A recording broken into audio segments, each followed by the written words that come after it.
¿Quieres casarte conmigo, Elena? Sí. Oh, sí. Cuando Elena cruzó el umbral de aquella casa en ruinas, comprendió por qué todas las demás habían huido, pero ella no huyó, y esa decisión cambiaría no solo su destino, sino el de toda una familia que había vivido ocultando un secreto durante generaciones. Bienvenido a Corazón, asegúrate de suscribirte al canal, porque aquí encontrarás historias que te harán latir el corazón, te dejarán sin aliento, y te mantendrán al borde del asiento. Así que suscríbete ahora y vamos al video. Sebastián Mendoza era conocido en toda la provincia de Valladolid como el hombre al que ninguna mujer quería desposar. No por falta de encanto, ciertamente, a sus 32 años, poseía una figura imponente, cabello oscuro que caía en ondas naturales sobre su frente amplia, y unos ojos color avellana que reflejaban una inteligencia aguda y una tristeza apenas contenida. Su voz, profunda y melodiosa, había cautivado a más de una joven durante los bailes en la plaza del pueblo. Sus modales eran impecables, propios de un hombre educado en los salones de la capital. Vestía siempre con pulcritud, aunque sus trajes mostraban el desgaste de los años y las costuras remendadas con mano experta pero visible. Sebastián trabajaba como maestro en la escuela del pueblo, un oficio respetable aunque modestamente remunerado. Los niños lo adoraban por su paciencia infinita y su habilidad para transformar las lecciones más áridas en relatos fascinantes. Las madres lo respetaban por su dedicación, los padres lo consideraban un hombre honorable, y sin embargo, cada vez que se arrodillaba ante una mujer para ofrecerle su mano en matrimonio, el resultado era siempre el mismo, un rechazo cortés pero firme, seguido de susurros y miradas de lástima. La primera había sido Beatriz Romero, hija del boticario. Sebastián la había cortejado durante 6 meses con una devoción que conmovió a todo el pueblo. Le escribía poemas que deslizaba bajo la puerta de su casa, le regalaba flores silvestres que recogía en sus caminatas dominicales, y la esperaba cada tarde a la salida de misa solo para caminar junto a ella los 100 pasos que separaban la iglesia de su hogar. Cuando finalmente reunió el coraje para pedir su mano, lo hizo con un anillo que había pertenecido a su madre, una simple banda de plata con una pequeña amatista engarzada. Beatriz aceptó acompañarlo a conocer la casa donde vivirían. El trayecto fue breve, apenas 20 minutos a pie desde el centro del pueblo, pero cada paso parecía alejarlos de la civilización. El camino se volvió irregular, las casas vecinas desaparecieron gradualmente, y pronto se encontraron rodeados únicamente de campos abandonados y arbustos espinosos. Cuando la construcción apareció finalmente ante ellos, Beatriz se detuvo en seco. La casa de Sebastián apenas podía llamarse tal. Era una estructura de piedra y madera que parecía haber sido hermosa décadas atrás, pero que ahora se inclinaba peligrosamente hacia un costado. El tejado de tejas rojas mostraba claros huecos por donde debía filtrarse la lluvia. Las ventanas, carentes de vidrios, estaban cubiertas con tablones de madera mal ajustados. La puerta principal colgaba de una sola bisagra, creando una abertura permanente hacia la oscuridad interior. La hierba crecía sin control alrededor de los cimientos, y un árbol muerto se alzaba junto a la entrada como un centinela fantasmal. Pero eso no fue lo peor. Lo que hizo que Beatriz retrocediera instintivamente fue el silencio absoluto que emanaba de aquel lugar. No había canto de pájaros, no había rumor de insectos, no había ni siquiera el susurro del viento entre las hojas. Era como si la naturaleza misma evitara aquel sitio. Y entonces, desde algún lugar profundo en el interior de la casa, llegó un sonido, un crujido lento, deliberado, como si alguien o algo caminara sobre tablones antiguos. Sebastián notó el cambio en el rostro de Beatriz, la vio palidecer, vio cómo sus manos comenzaban a temblar, vio el miedo brillar en sus ojos oscuros. Intentó explicarle que la casa solo necesitaba reparaciones, que con trabajo y dedicación podría convertirse nuevamente en un hogar acogedor, que él mismo se encargaría de restaurarla antes de la boda. Pero Beatriz ya estaba alejándose, primero con pasos lentos y luego cada vez más rápidos, hasta que echó a correr de regreso al pueblo. Al día siguiente, Sebastián recibió una nota escrita con la elegante caligrafía de Beatriz. En ella, la joven expresaba su más profundo respeto y admiración, pero explicaba que no podía aceptar su propuesta. No mencionaba la casa directamente, pero Sebastián sabía, siempre sabía. La segunda fue Catalina Vega, la sobrina del alcalde. Sebastián esperó un año completo antes de intentarlo nuevamente. Esta vez fue más cauteloso en su cortejo, más consciente de las expectativas que debía manejar. Catalina era una mujer práctica,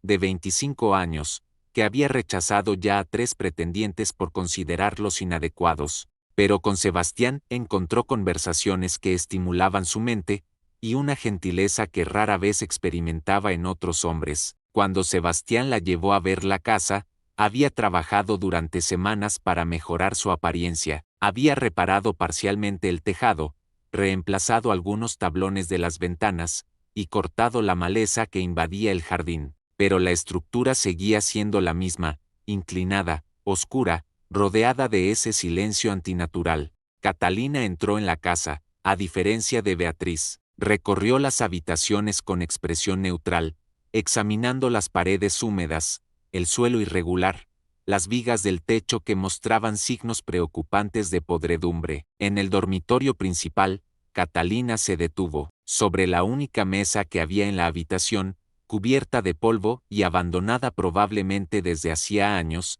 descansaba un medallón de plata. Sebastián palideció al verlo, no recordaba haberlo dejado allí. De hecho, estaba seguro de haberlo guardado en el pequeño baúl donde conservaba los pocos objetos de valor que poseía. Catalina lo tomó entre sus dedos, lo abrió con cuidado. Dentro, había un retrato miniatura de una mujer joven de belleza extraordinaria, y un mechón de cabello rubio atado con un hilo rojo. ¿Quién es?, preguntó Catalina. Su voz sonaba extraña, como si el aire mismo de la casa la hubiera transformado. Sebastián titubeó. Mi madre, respondió finalmente, aunque la verdad era más complicada que eso. Catalina cerró el medallón con un chasquido seco y lo devolvió a la mesa. No puedo vivir aquí, Sebastián, dijo simplemente, y se marchó sin mirar atrás. Si esta historia ya te incomodó o despertó tu curiosidad, suscríbete ahora. Lo que viene después cambia por completo lo que creías estar viendo. La tercera fue Mercedes Salazar,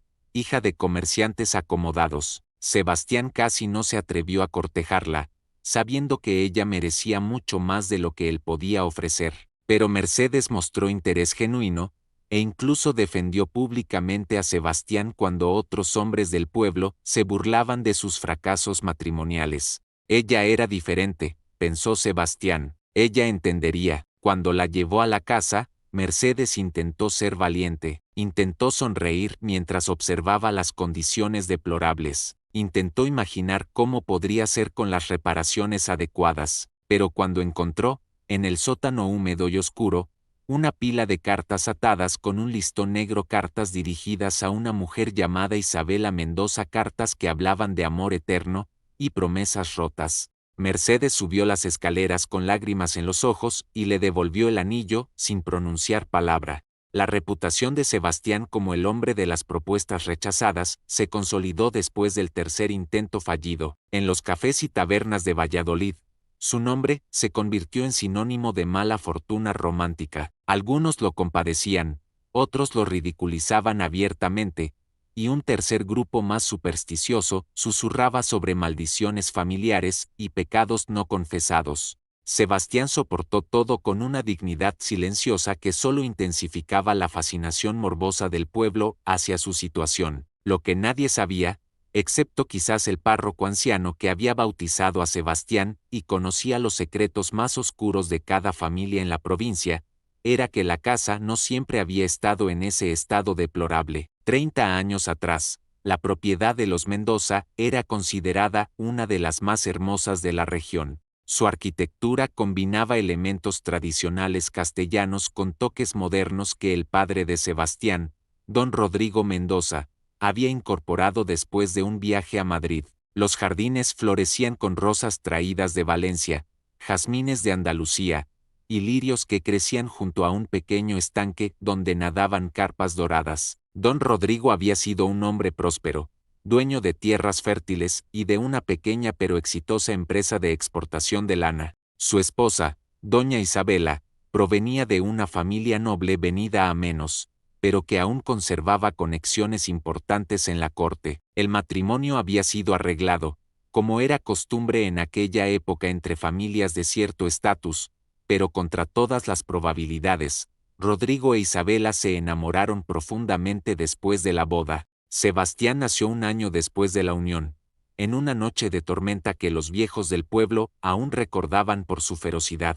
Los rayos cayeron tan cerca de la casa que iluminaron el dormitorio donde Isabela daba a luz, y el trueno que siguió hizo temblar los cimientos de piedra. La comadrona que asistió el parto declaró después que nunca había visto nada igual. El niño nació sin llorar, con los ojos abiertos mirando fijamente hacia la ventana como si pudiera ver algo más allá de la cortina de lluvia. Los primeros años de Sebastián transcurrieron en un ambiente de prosperidad y cariño. Sus padres lo adoraban, le proporcionaban la mejor educación que el dinero podía comprar, y soñaban con un futuro brillante para él. Pero cuando Sebastián cumplió 7 años, todo cambió de manera abrupta y terrible. Isabela comenzó a comportarse de forma extraña. Primero fueron pequeñas cosas, olvidaba conversaciones recientes, confundía los nombres de los sirvientes, pasaba horas mirando por la ventana sin decir palabra. Rodrigo consultó a médicos de Valladolid,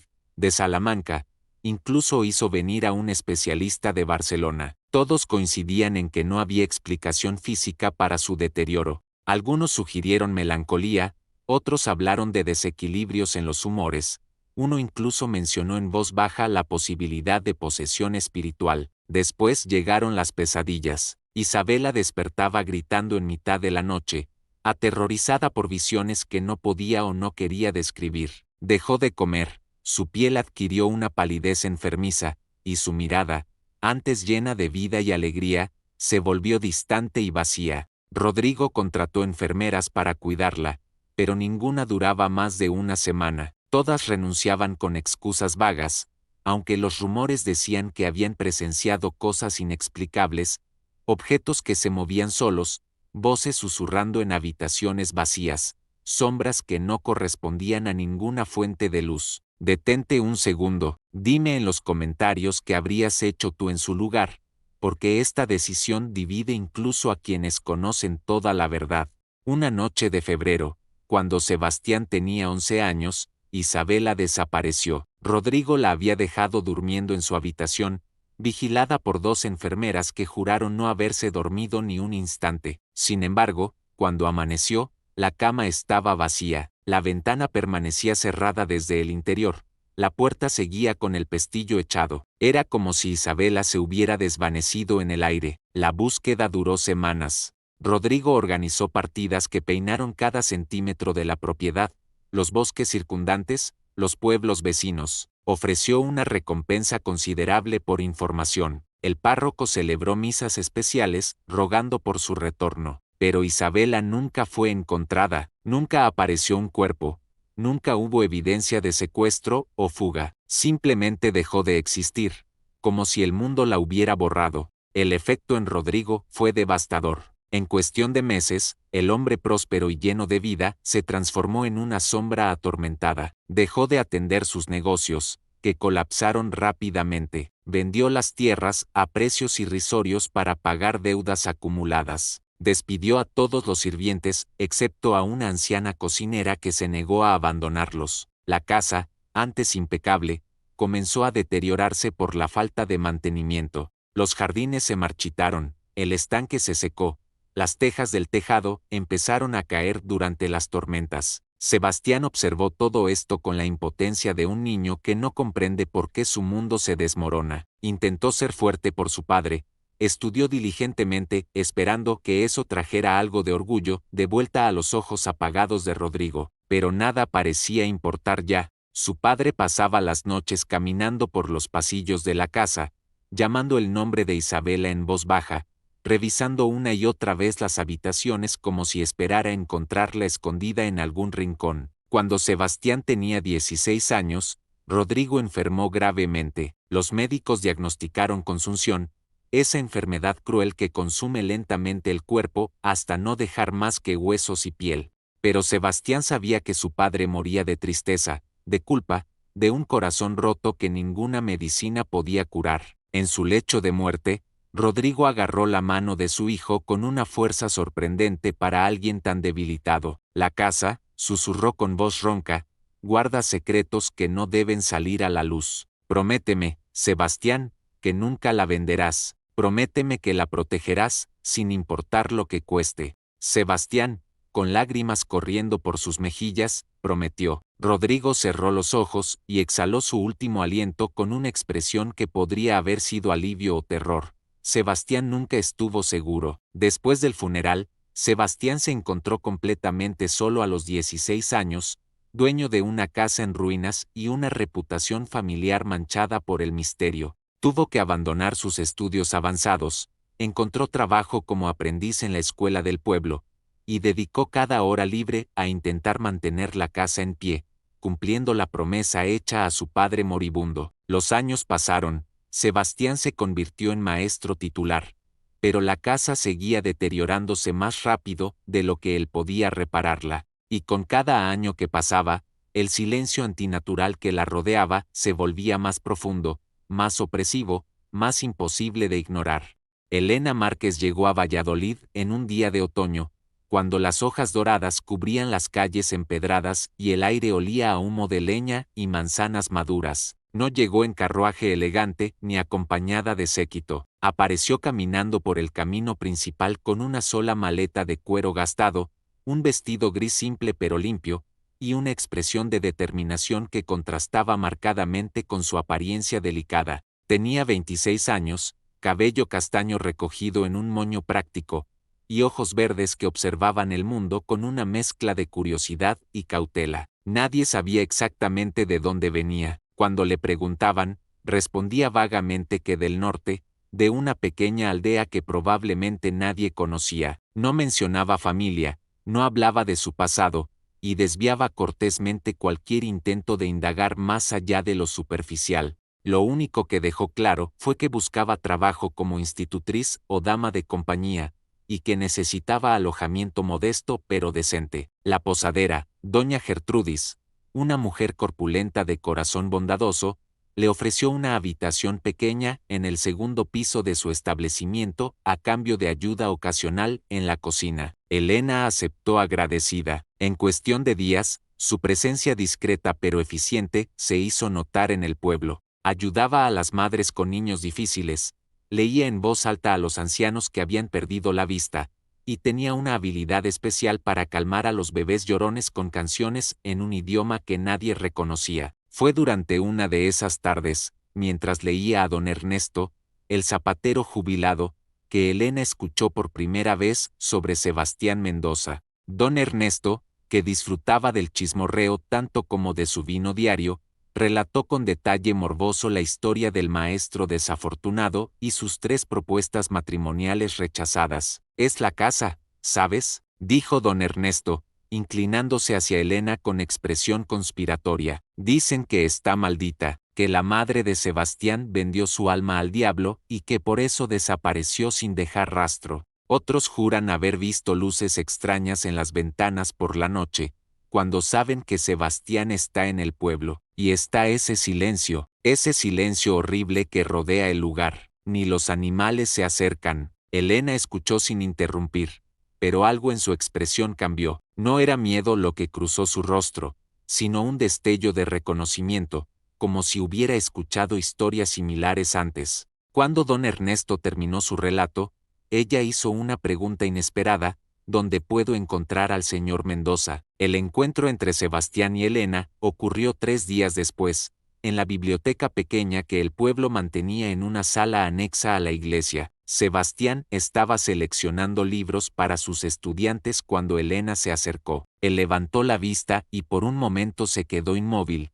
sorprendido por la intensidad de la mirada que lo examinaba. «Señor Mendoza», dijo Elena sin preámbulos. Su voz era clara, sin el tono coqueto que otras mujeres habían usado al acercársele. «He escuchado que busca esposa. Me gustaría ser considerada como candidata». Sebastián casi dejó caer los libros que sostenía. Nadie, absolutamente nadie, se había acercado a él de esa manera. Las mujeres que había cortejado habían requerido meses de atenciones delicadas antes de siquiera considerar su propuesta. Y aquí estaba esta desconocida, ofreciéndose sin rodeos, como si estuviera aplicando para un puesto de trabajo. Señorita, comenzó Sebastián, buscando las palabras adecuadas. Márquez, Elena Márquez, completó ella, sé lo que dirá, que no me conoce, que esto es inapropiado, que una mujer decente no se ofrece así, pero le propongo algo diferente, señor Mendoza, permítame ver su casa, si después de verla aún deseo casarme con usted,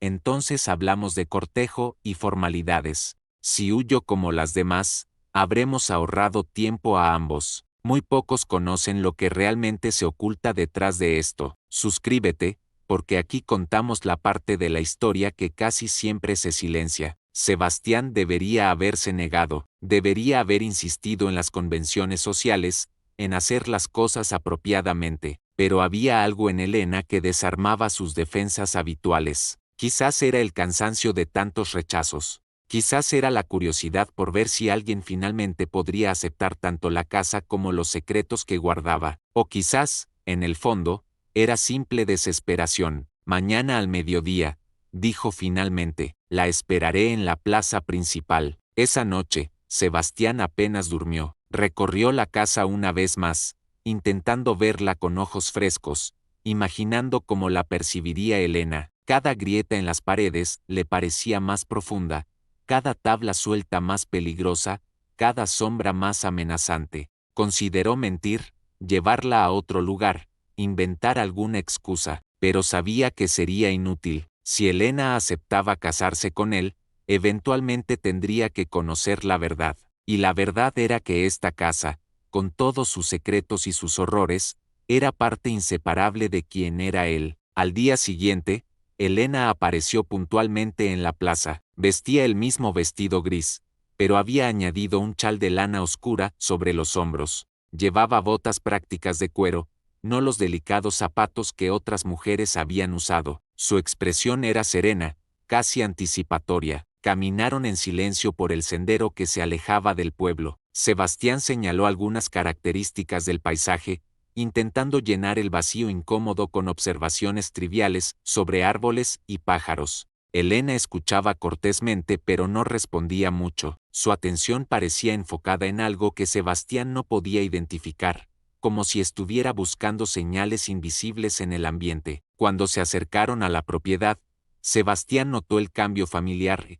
El aire se volvió más frío, el sonido de sus pasos pareció amortiguarse, y ese silencio opresivo descendió sobre ellos como una manta pesada. Esperó ver a Elena vacilar, retroceder, mostrar los primeros signos de miedo que habían caracterizado a las otras, pero ella simplemente se detuvo, observó la casa con una expresión pensativa, y luego avanzó con pasos decididos. La puerta colgaba torcida, como siempre. Sebastián la empujó y el chirrido de las bisagras oxidadas resonó en la entrada oscura. Elena entró primero, sin esperar invitación.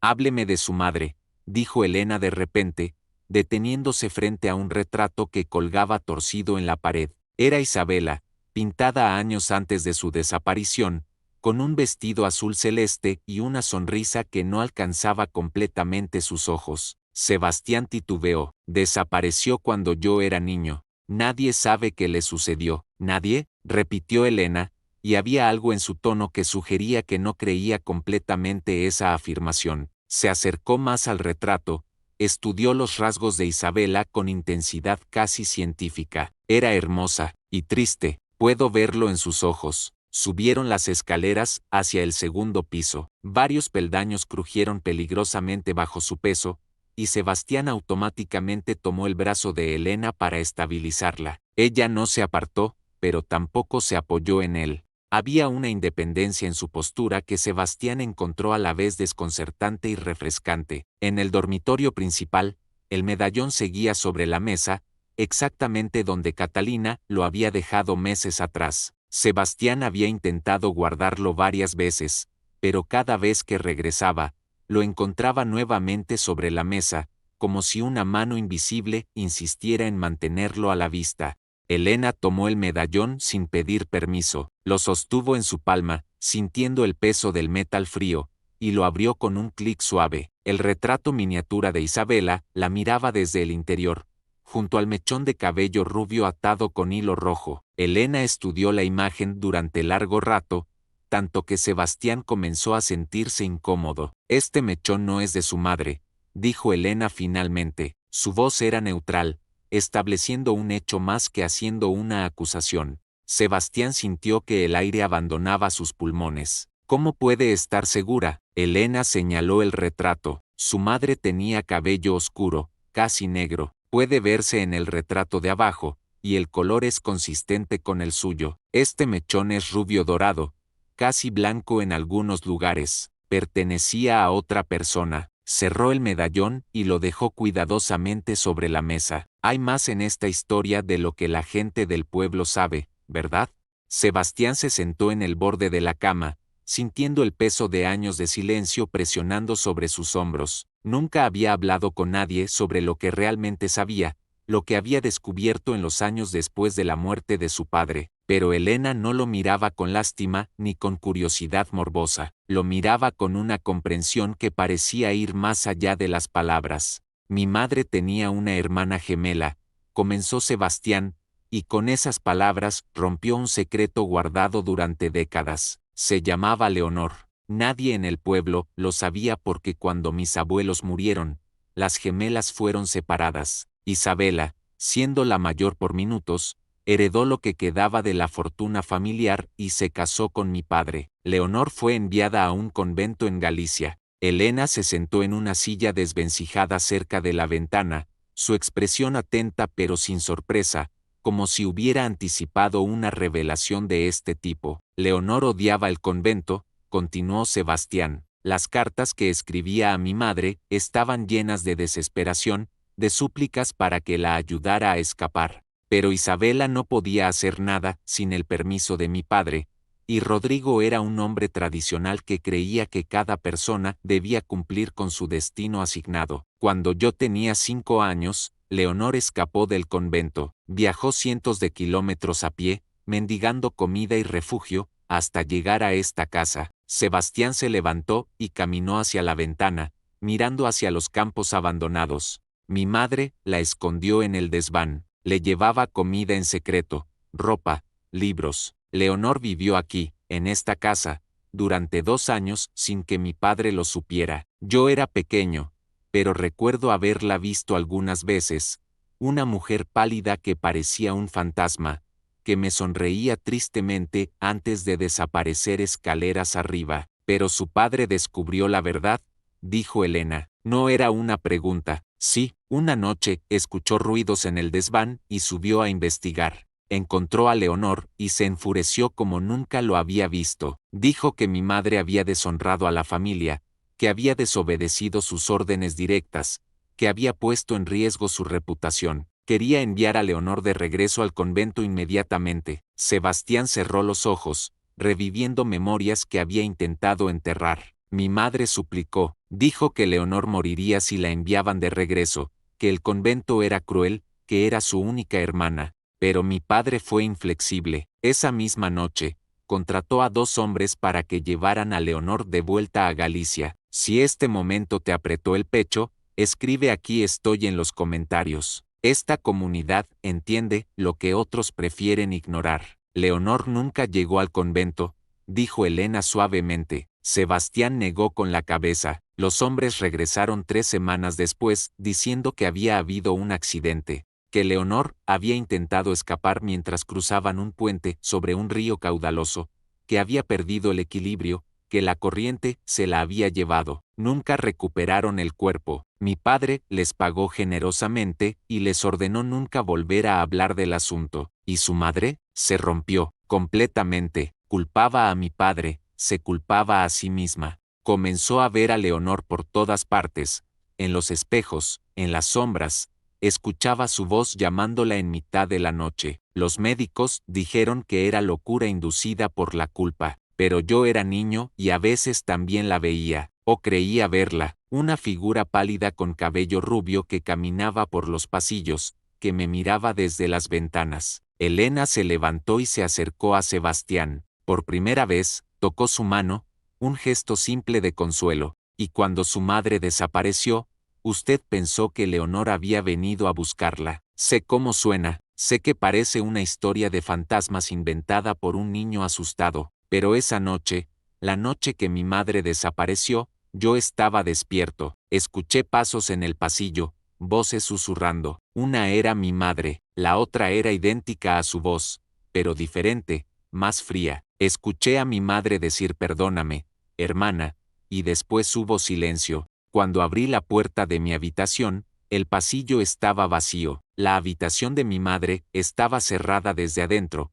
pero cuando mi padre la abrió por la mañana, ella no estaba. ¿Su padre conocía su teoría? Nunca se la dije. Estaba consumido por la culpa, porque sabía que su intransigencia había causado la muerte de Leonor, y, consecuentemente, la locura de mi madre. Se castigó a sí mismo, dejando que todo se derrumbara, el negocio, la casa, su salud. Era su penitencia autoinducida. Elena caminó por la habitación, procesando la información. Se detuvo frente a una pared donde la pintura se había descascarado, revelando lo que parecían ser marcas grabadas en el yeso debajo. Se acercó más, trazó las marcas con sus dedos. Eran palabras, apenas legibles pero inconfundibles. No me olvides. L.M. Leonor Mendoza, murmuró Elena. Se volvió hacia Sebastián. ¿Por qué me cuenta todo esto? No me conoce. Podría usar esta información para destruir completamente cualquier reputación que le quede. Sebastián la miró directamente a los ojos. Porque si va a ser mi esposa, merece conocer la verdad completa, y porque necesito saber si incluso sabiendo todo esto, todavía querría vivir en esta casa, con estos secretos, con estas sombras. Elena no respondió inmediatamente. Continuó su exploración de la habitación. Abrió el armario antiguo donde la ropa de Isabela aún colgaba cubierta de polvo. Examinó las tablas sueltas del suelo.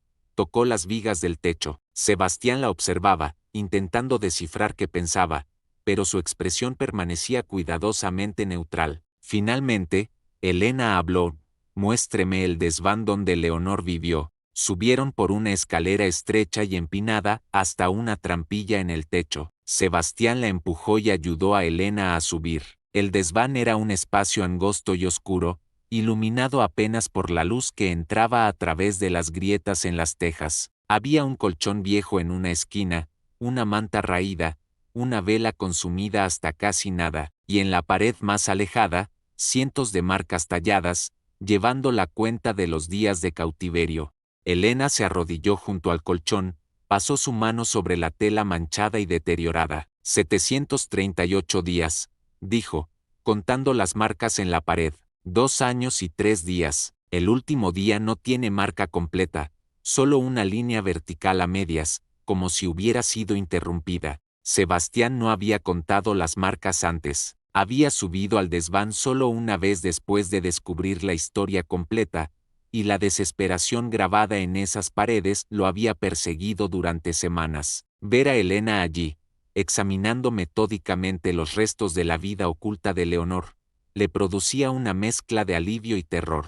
Alivio porque finalmente alguien más conocía la verdad. Terror porque no sabía qué haría Elena con ese conocimiento. Aquí vivió una mujer durante 2 años, a metros de distancia de otras personas, y nadie excepto su madre supo que existía, dijo Elena, más para sí misma que para Sebastián. El aislamiento debe haber sido insoportable. La sensación de ser borrada del mundo, de existir solo en los márgenes de la vida de otra persona. Se levantó y se acercó a una pequeña caja de madera medio escondida detrás de una viga. La abrió y encontró más cartas, estas sin enviar, escritas pero nunca entregadas. Elena leyó en voz alta: querida Isabela, hoy es mi cumpleaños número 28. Me pregunto si lo recuerdas. Me pregunto si alguna vez bajarás las escaleras y me dirás que puedo salir, que puedo sentir el sol en mi cara, que puedo volver a ser humana. Te amo y te odio en igual medida,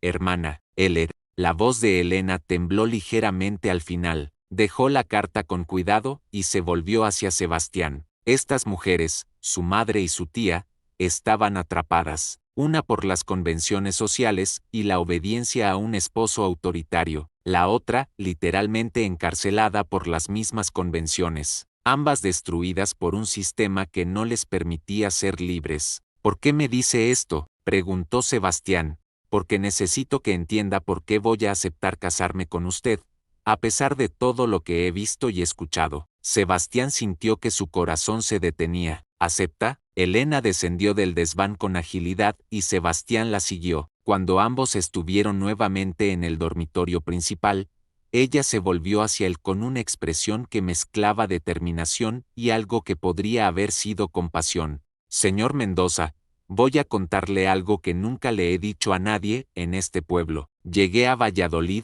huyendo de mi propia historia. Mi familia me comprometió con un hombre rico cuando tenía 19 años. Un hombre respetable según todos los estándares sociales, pero cruel en privado. Pasé 5 años en ese matrimonio, 5 años soportando abusos que no podía denunciar porque nadie me habría creído. Él era demasiado poderoso, demasiado respetado. Nada de esto es casual. Comenta no era lo que parecía y suscríbete, porque lo que viene rompe definitivamente esta historia. Sebastián escuchaba en silencio, viendo a Elena bajo una luz completamente nueva. Cuando finalmente murió, de un ataque al corazón que todos consideraron trágico e inesperado, heredé lo suficiente para vivir modestamente, pero su familia me culpó, insinuaron que yo lo había envenenado, que había sido una esposa indigna que lo había llevado a la tumba con mi ingratitud.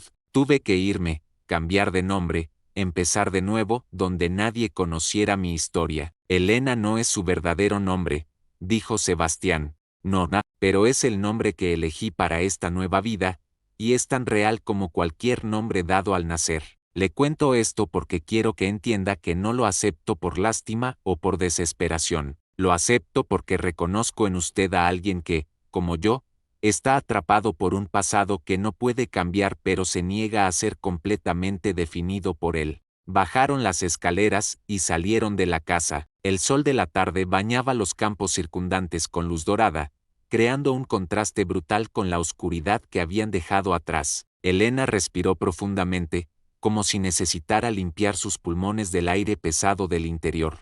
La casa necesita trabajo, dijo Elena prácticamente, mucho trabajo. El tejado debe ser reparado completamente antes del invierno, las ventanas necesitan vidrios nuevos, los suelos deben ser reforzados, y todo ese mobiliario cubierto de sábanas debe ser sacado y quemado. No podemos vivir rodeados de fantasmas del pasado. No tengo dinero para reparaciones extensas, admitió Sebastián. Apenas gano lo suficiente como maestro para mantenerme a mí mismo. Yo tengo algo de dinero, no mucho, pero suficiente para empezar, y tengo manos capaces de trabajar. No soy una señorita delicada que se desmaya ante el trabajo físico. Podemos hacerlo juntos, lentamente, convertir esta casa en un hogar verdadero. Sebastián la miró con una mezcla de asombro y gratitud. ¿Por qué hace esto, Elena? ¿Por qué realmente? Elena se tomó su tiempo para responder. Miró la casa, las paredes inclinadas, el tejado parcialmente colapsado, las ventanas vacías como ojos ciegos. Porque esta casa, con todos sus horrores y secretos, es honesta. No pretende ser algo que no es. No esconde su deterioro detrás de fachadas bonitas. Y usted, Sebastián, es igual. No me mintió sobre su situación. No intentó engañarme o seducirme con falsas promesas. Me mostró la peor versión de su realidad y me dio la opción de elegir. Eso es más de lo que la mayoría de los hombres haría. Pero los rumores, las habladurías del pueblo, ya he vivido rodeada de habladurías. Ya me han juzgado y condenado, sin conocer la verdad completa de mi historia. Puedo soportar más. De hecho, prefiero vivir aquí, en esta casa que todos evitan, que en el centro del pueblo, donde cada mirada es un juicio y cada susurro es una puñalada. Caminaron de regreso hacia el pueblo mientras el sol descendía lentamente hacia el horizonte. No se tocaban, no había gestos románticos, pero había un entendimiento entre ellos que iba más allá de las convenciones del cortejo tradicional. Entonces, ¿cuándo nos casamos?, preguntó Sebastián, todavía medio esperando que Elena cambiara de opinión. Tan pronto como sea posible. No veo razón para esperar. Usted necesita ayuda con la casa antes de que el invierno la destruya completamente, y yo necesito un propósito, algo en que enfocar mi energía que no sea simplemente sobrevivir día a día. La gente pensará que es extraño que nos casemos tan rápidamente sin un cortejo apropiado. La gente ya piensa que ambos somos extraños. Usted por sus propuestas rechazadas y sus secretos familiares. Yo por llegar de la nada, sin pasado explicable. Que piensen lo que quieran. Hemos sobrevivido a cosas peores que chismes de pueblo. Cuando llegaron a la plaza principal, donde las primeras lámparas de aceite comenzaban a encenderse, Sebastián se detuvo. Hay una cosa más que debo decirle, dijo, su voz tensa. A veces, cuando estoy en la casa por la noche, escucho cosas, pasos en el piso superior cuando sé que estoy solo, puertas que se cierran sin que haya viento, y ocasionalmente, muy ocasionalmente, veo una figura pálida en el pasillo, una mujer con cabello rubio que desaparece cuando intento acercarme. Elena no mostró sorpresa ante la confesión de Sebastián sobre las apariciones. En cambio, asintió lentamente, como si hubiera estado esperando precisamente esa revelación. ¿Con qué frecuencia ocurre?, preguntó con tono clínico, como un médico indagando sobre síntomas. 1 o 2 veces al mes, quizás, más frecuentemente en invierno, cuando las noches son más largas. Siempre en la misma zona de la casa, el pasillo del segundo piso, cerca de la habitación donde mi madre dormía. Nunca me ha hecho daño, nunca ha intentado comunicarse, simplemente aparece y desaparece. ¿Y el medallón que sigue reapareciendo sobre la mesa? Eso es más frecuente. Puedo guardarlo 10 veces, y 10 veces lo encontraré de vuelta en el mismo lugar al día siguiente. Eventualmente, dejé de intentarlo. Parece querer permanecer visible, como un recordatorio constante. Elena procesó esta información sin aparente inquietud. Cuando era niña, mi abuela me contaba que los muertos no pueden descansar cuando hay cuentas pendientes, que permanecen atados a los lugares donde sufrieron grandes injusticias o dejaron asuntos sin resolver. Si Leonor realmente murió de la manera que le dijeron a su padre, si fue asesinada en lugar de haber sido un accidente, eso ciertamente calificaría como una injusticia sin resolver. La palabra asesinada cayó entre ellos como una piedra en agua quieta, creando ondas de implicaciones que Sebastián nunca había querido confrontar directamente. No tiene pruebas de eso, dijo, pero su voz carecía de convicción. ¿No? 2 hombres llevando a una mujer contra su voluntad. Una mujer que sabía demasiado sobre la vida privada de una familia respetable.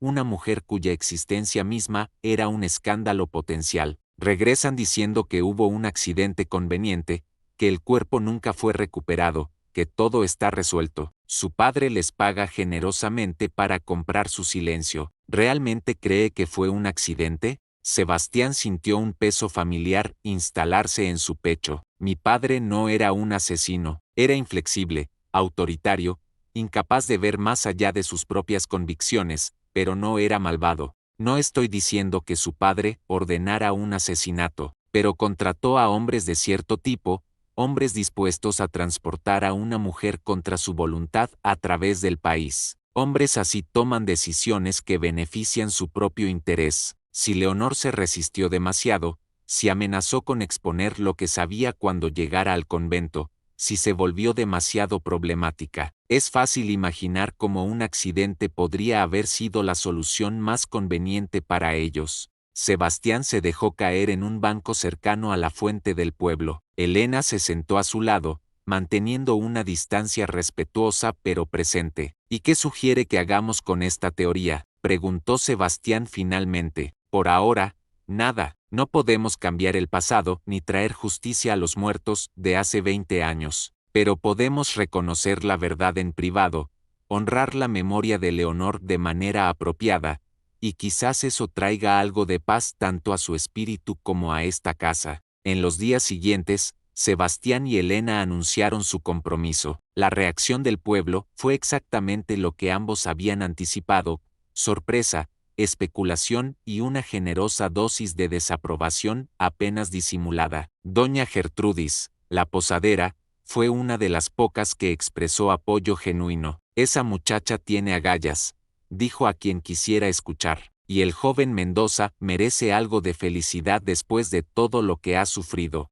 El párroco, don Alfonso, un hombre de 70 años que había conocido tanto a Rodrigo como a Isabela, citó a Sebastián en la sacristía. ¿Estás seguro de esto, hijo?, preguntó con voz gentil pero preocupada. Apenas conoce a esta mujer. No sabemos nada de su familia, de su pasado. En estos asuntos, la prudencia aconseja tomarse tiempo. Con todo respeto, padre, he tomado tiempo. He cortejado apropiadamente 3 veces antes y cada vez el resultado fue el mismo. Elena es diferente, me acepta como soy, con toda mi historia y mis cargas. Eso es más de lo que esperaba encontrar. Don Alfonso suspiró, reconociendo la determinación en los ojos del joven maestro. Muy bien, pero insisto en que pasen por la instrucción matrimonial apropiada. Y Sebastián, hay algo que debes saber. Tu padre vino a verme poco antes de morir. Estaba atormentado por la culpa, quería confesar ciertos pecados. No puedo revelarte los detalles de su confesión, por supuesto, pero puedo decirte esto: carga con esa casa, pero no tienes que cargar con sus pecados. Eres libre de elegir tu propio camino. La boda se programó para 3 semanas después del anuncio del compromiso. No sería una ceremonia elaborada, solo los votos esenciales en la pequeña iglesia, seguidos de una comida sencilla en la posada. Elena insistió en que cualquier dinero disponible debía destinarse a las reparaciones de la casa, no a celebraciones extravagantes. Durante esas 3 semanas, algo extraordinario ocurrió. Elena comenzó a trabajar en la casa incluso antes de la boda, algo que escandalizó a las señoras más tradicionales del pueblo, pero que a ella no le importó en absoluto. Contrató a un par de carpinteros locales para las reparaciones estructurales más urgentes, pero ella misma se encargó de limpiar, organizar y transformar los espacios interiores. Sebastián la observaba trabajar con una mezcla de admiración y asombro. Elena atacaba cada habitación con eficiencia metódica, sin sentimentalismo pero con respeto. Empacó cuidadosamente las pertenencias de Isabela, las guardó en baúles que colocó en el desván, no para olvidarlas, sino para darles un descanso apropiado. Lavó cortinas que no habían visto agua y jabón en años. Fregó pisos hasta que la piedra oscura recuperó algo de su lustre original. Una tarde, mientras Sebastián regresaba de la escuela, encontró a Elena en el jardín. Había estado arrancando maleza y descubrió, oculto bajo años de crecimiento salvaje, lo que había sido un pequeño jardín de rosas. Los arbustos estaban mayormente muertos, pero unos pocos mostraban signos de vida latente. Elena los había podado cuidadosamente, había aflojado la tierra alrededor de sus raíces, y les había dado agua. Mi madre amaba las rosas, dijo Sebastián suavemente, arrodillándose junto a Elena, especialmente las blancas. Decía que eran símbolo de nuevos comienzos. Entonces intentaremos revivirlas, respondió Elena. No este año, probablemente, pero con cuidado y paciencia, quizás el próximo año tengamos flores nuevamente. La noche antes de la boda, Elena durmió en la posada por última vez. No podía dormir, así que encendió una vela y sacó un pequeño paquete que había mantenido escondido en el fondo de su maleta. Dentro había una carta, sellada pero nunca enviada, dirigida a la familia de su difunto esposo. En ella había escrito la verdad completa sobre los años de abuso, sobre el miedo constante, sobre la liberación que sintió cuando finalmente quedó viuda. Sostuvo la carta sobre la llama de la vela, observando cómo el papel se ennegrecía y se curvaba antes de arder completamente. Las cenizas cayeron en un plato de porcelana. No necesitaba enviar esa carta, no necesitaba que ellos supieran o reconocieran su verdad. Bastaba con que ella la conociera, con que se liberara del peso de mantenerla en secreto. La mañana de la boda amaneció fría y clara, con un cielo de octubre de un azul profundo e implacable. Elena se vistió en su pequeña habitación de la posada, ayudada por doña Gertrudis que había insistido en estar presente. El vestido no era nuevo ni elaborado, sino un vestido de lana gris oscuro que Elena había comprado en el mercado y modificado ella misma para la ocasión. Agregó un chal blanco que doña Gertrudis le prestó, y un ramo simple de hierbas aromáticas y las últimas flores silvestres de la estación. No es demasiado tarde para cambiar de opinión, dijo doña Gertrudis mientras ajustaba el chal sobre los hombros de Elena. Si tienes dudas, si algo te dice que esto no es correcto, puedes esperar, conocerlo mejor. Elena sonrió, una sonrisa pequeña pero genuina. No tengo dudas, doña Gertrudis. Sé exactamente lo que estoy haciendo y por qué lo hago. Sebastián es un buen hombre atrapado en circunstancias difíciles. Yo soy una mujer que busca un propósito más allá de simplemente existir.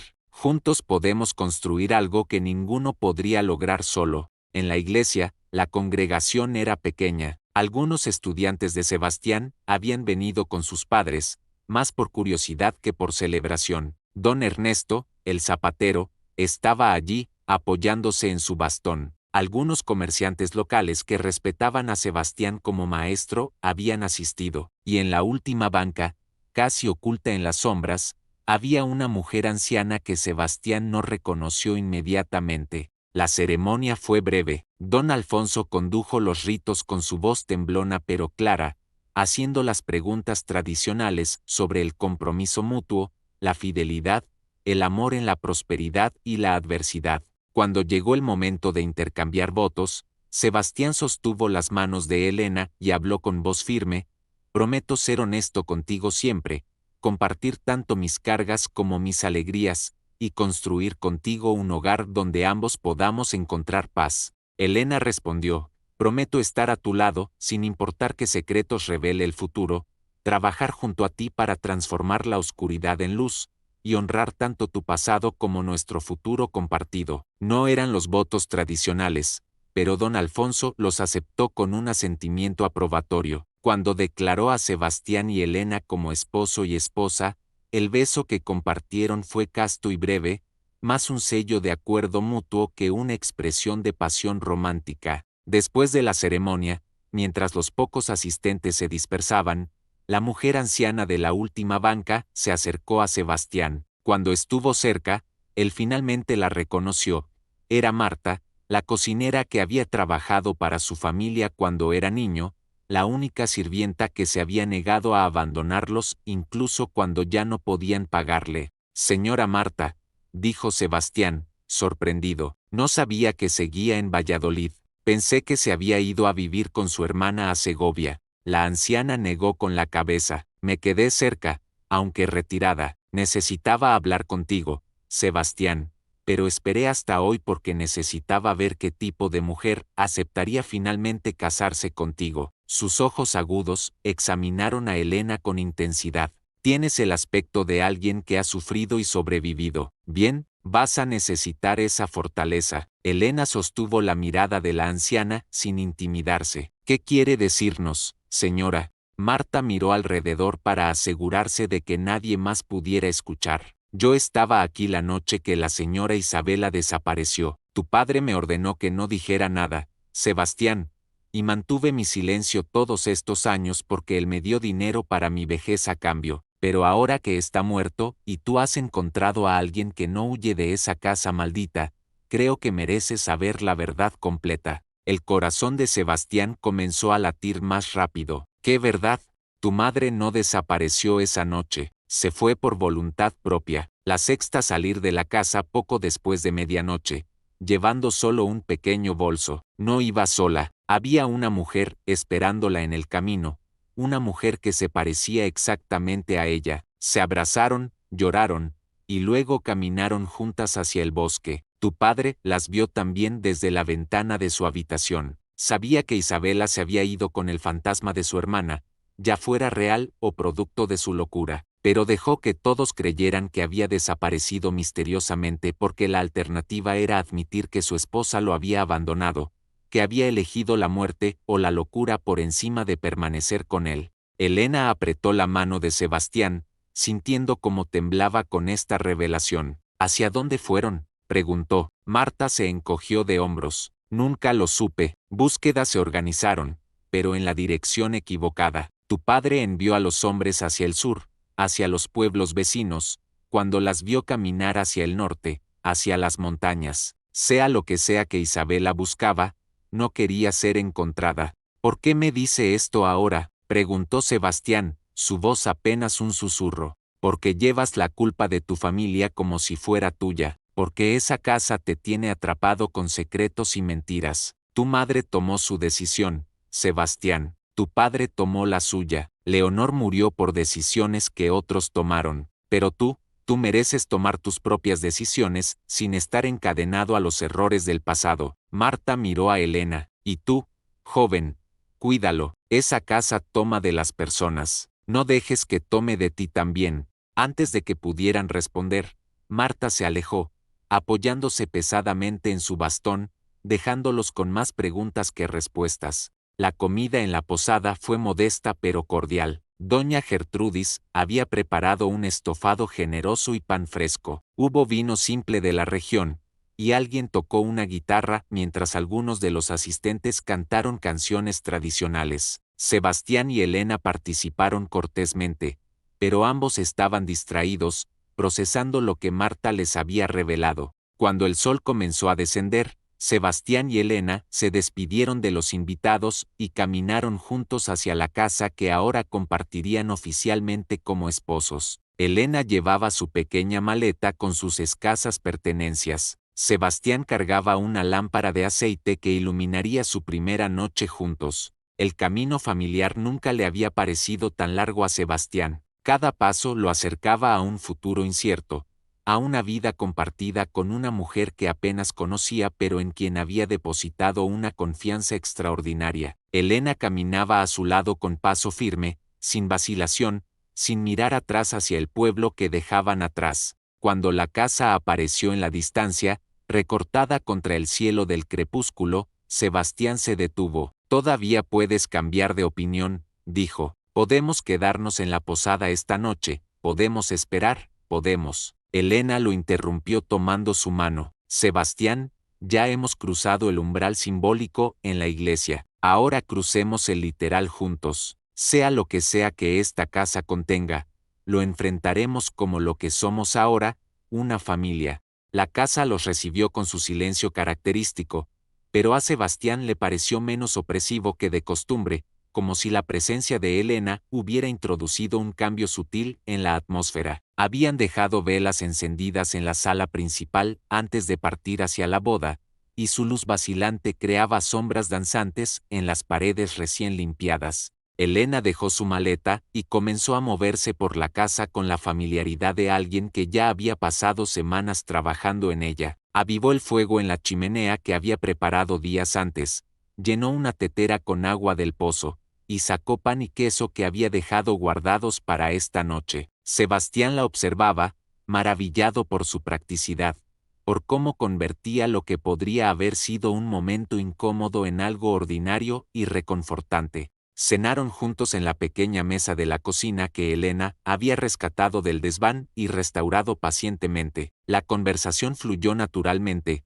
Hablaron sobre los pequeños detalles del día, sobre las expresiones en los rostros de la gente del pueblo, sobre lo que doña Gertrudis había susurrado antes de la ceremonia, pero ambos evitaban el tema de lo que Marta había revelado, como si al no nombrarlo pudieran posponer la necesidad de procesarlo completamente. Después de cenar, mientras Elena lavaba los platos y Sebastián alimentaba el fuego, escucharon el sonido, un crujido lento en el piso superior, el mismo que había asustado a Beatriz años atrás, el mismo que Sebastián había aprendido a ignorar. Elena se detuvo, las manos aún en el agua jabonosa, y miró hacia el techo. «¿Es normal?», preguntó sin miedo aparente, solo curiosidad. «Sí», respondió Sebastián. «Casi todas las noches, especialmente cuando la temperatura baja, la madera se contrae, las tablas se mueven, o al menos eso es lo que me digo a mí mismo». Elena se secó las manos y, sin decir palabra,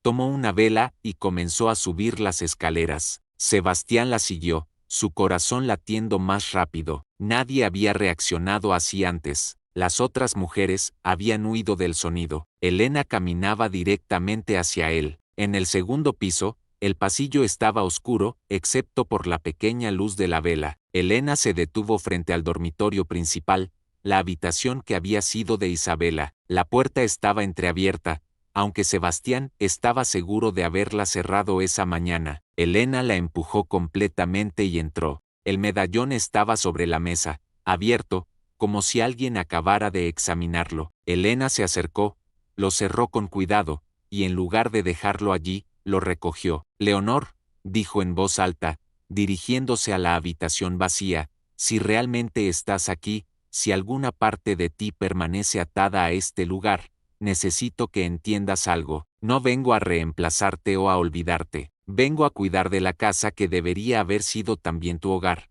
A cuidar del sobrino que nunca pudiste conocer apropiadamente. Tu sufrimiento fue real, tu injusticia fue real, y nadie debería olvidarlo, pero tampoco podemos quedarnos atrapados para siempre en el pasado. El silencio que siguió era diferente al silencio habitual de la casa, era expectante, como si algo estuviera escuchando realmente. Elena continuó, mañana vamos a enterrar este medallón en el jardín, bajo los rosales que tu hermana amaba, no para esconderte, sino para darte un lugar de descanso apropiado, y vamos a plantar nuevas rosas, blancas como las que Isabela prefería, en tu memoria. No es justicia completa, pero es reconocimiento, es lo mejor que podemos ofrecerte ahora. Sebastián sintió lágrimas calientes recorriendo sus mejillas. Nunca había pensado en hacer algo así, nunca había considerado que quizás lo que Leonor necesitaba no era venganza o justicia legal imposible de obtener décadas después,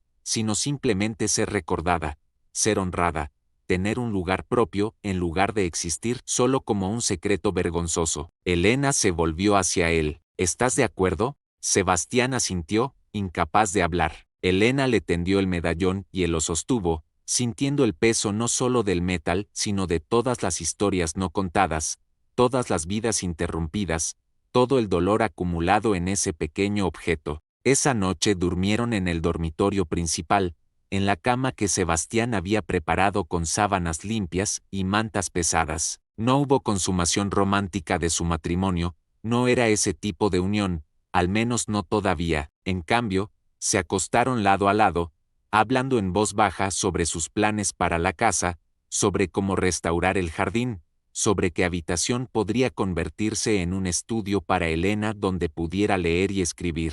¿Qué escribes?, preguntó Sebastián. Historias de mujeres olvidadas, respondió Elena, mujeres como Leonor, como tu madre, como yo misma, mujeres cuyas vidas fueron interrumpidas o limitadas por circunstancias que no controlaban, pero que encontraron formas de resistir, de sobrevivir, de dejar alguna marca en el mundo, aunque pequeña. Sebastián tomó su mano en la oscuridad. Escribe sobre Leonor entonces, cuenta su historia como debería ser contada, no como un escándalo familiar, sino como una tragedia de una mujer que buscaba libertad. Lo haré, prometió Elena, pero primero necesitamos terminar su historia apropiadamente. A la mañana siguiente, después de un desayuno simple, Sebastián y Elena salieron al jardín con el medallón y una pala. Cavaron un hoyo profundo, entre los rosales que Elena había estado intentando revivir. Sebastián colocó el medallón en el fondo, susurrando una oración silenciosa que no estaba seguro de que alguien escuchara. Elena agregó el mechón de cabello rubio que habían sacado del medallón,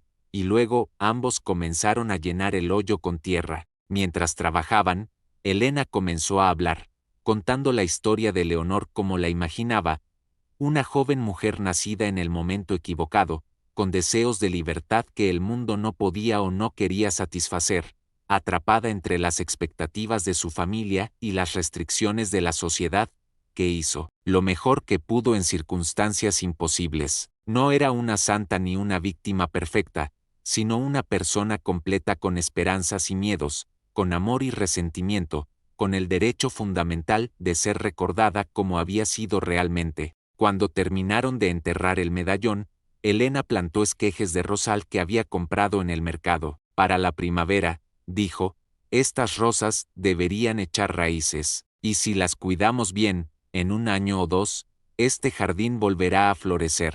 Sebastián miró la tierra removida, las pequeñas plantas vulnerables apenas sobreviviendo al frío creciente de noviembre. ¿Y si no sobreviven el invierno? Entonces plantaremos más en primavera, respondió Elena simplemente, y seguiremos intentando hasta que algo crezca. Así funcionan las cosas vivas, Sebastián. Mueren y renacen, una y otra vez, hasta que finalmente algo perdura. En las semanas siguientes, algo cambió en la casa. Los crujidos nocturnos continuaron, pero se volvieron menos frecuentes, menos inquietantes. El silencio opresivo se alivió gradualmente, reemplazado por los sonidos normales de una casa habitada, el crepitar del fuego, el viento en las vigas reparadas, las voces de Sebastián y Elena conversando sobre sus días. Elena estableció una rutina de escribir cada mañana antes de que Sebastián partiera hacia la escuela. Llenó páginas con historias de Leonor, de Isabela, y eventualmente de su propia vida anterior. Escribir se convirtió en su forma de procesar, de dar sentido a las injusticias que había presenciado y experimentado. Sebastián, por su parte, descubrió que compartir la carga de los secretos familiares con alguien que no lo juzgaba había liberado algo en él. Enseñaba con más energía, sonreía más frecuentemente, y comenzó a reconectar con el pueblo de maneras que había evitado durante años. 6 meses después de la boda, en una tarde de abril cuando los primeros brotes verdes comenzaban a aparecer en los rosales del jardín, Elena llamó a Sebastián desde la cocina. Cuando entró, la encontró sosteniendo una carta que acababa de llegar por correo. «Es de un editor en Madrid», dijo Elena, su voz temblando ligeramente con emoción contenida. «Leyó algunos de los relatos que envié. Quiere publicar una colección de historias sobre mujeres olvidadas de la historia española. Quiere incluir la historia de Leonor». Sebastián la abrazó, sintiendo la solidez real de este momento, después de tantos años de vivir en las sombras del pasado. ¿Usarás su nombre real? No exactamente, la llamaré L.M. para proteger la privacidad de tu familia. Pero su historia será contada, Sebastián, no como un escándalo ni como una nota al pie en la historia de otros, sino como la vida completa que fue. Esa noche, mientras cenaban, escucharon un sonido diferente del habitual, no un crujido ominoso, sino algo más suave, casi como un suspiro de alivio. Sebastián y Elena intercambiaron miradas pero no dijeron nada. Algunos misterios no necesitan explicación. Algunos fantasmas simplemente necesitan ser reconocidos antes de poder descansar. Y en el jardín, sin testigos humanos para observarlo, los rosales que todos habían dado por muertos comenzaron a mostrar los primeros brotes de nuevas flores blancas, empujando hacia la luz, a través de la tierra, donde descansaba el medallón, creciendo sobre el lugar donde el pasado y el futuro, finalmente, se habían encontrado y hecho las paces.